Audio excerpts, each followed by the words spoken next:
building a board or an advisory board, and let's understand very clearly, organizations that have where they are today, and the range, the companies can be medium-sized, and they've had a certain level of success. Now they want to grow, but they don't really know how to grow. And so I'd like to have an advisory board. So what does that mean? Well, advisory boards are non-fiduciary, they're non-paid, they have no responsibility other than to advise, but what it grows, when we talked about the sphere, it grows the credibility of the organization. Not necessarily the credibility of the individual that works there or the ownership, but the credibility of the organization as a whole. So when a leader comes to us and says, hey, I'm interested in building a board, but you know what, I don't think I need you guys because I can call my buddies and I can put together my board and I can put the group together. But the key is, you don't want to build a board of your social friends. We can all go build our social friends and go have a beer and have a good time.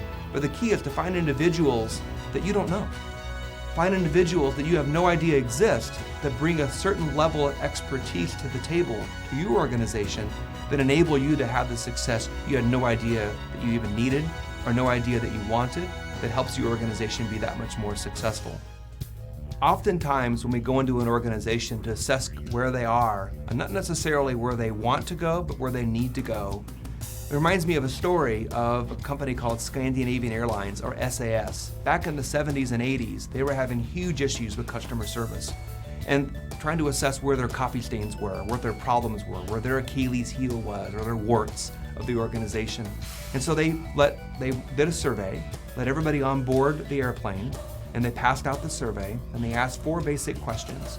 What do you think of the cleanliness of the airplane, the competency of the pilot, the cleanliness of the bathrooms, and the mechanics of the engine? And they collected the survey.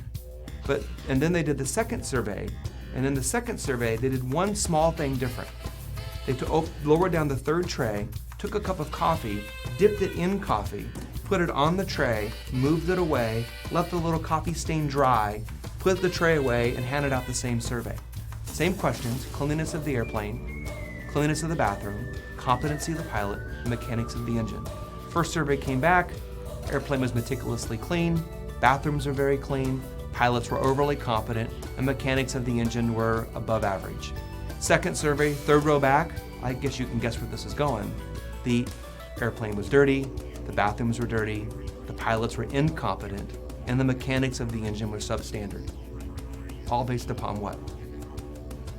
Not my personality, not the company's culture, not your vision statement, not your mission, but all based upon that little coffee stain. So your organization may not have a physical coffee stain, may not be a coffee stain that you're aware of, but we as an organization help find those coffee stains and not profess to be coffee stain cleaners, but finding the right people to put on board that are the coffee stain cleaners. One of the questions that we get at Board Developer is, why would someone want to serve on my board? Why would someone want to serve in an advisory capacity and not be paid? The answer is actually pretty simple. Genuinely, people love to give back.